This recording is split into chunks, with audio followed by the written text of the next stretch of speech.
Hey everyone, want to turn your Excel data into an interactive dashboard?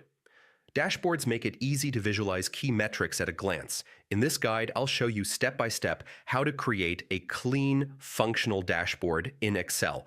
So, let's get started.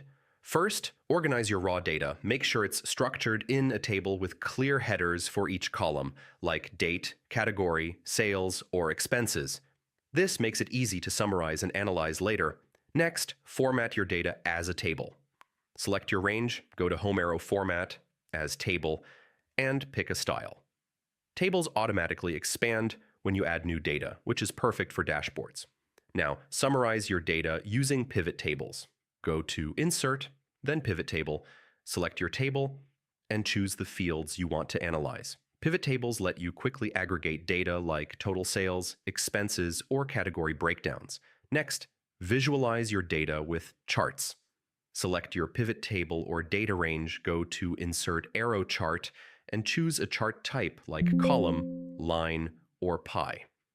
Charts make your dashboard much easier to interpret at a glance.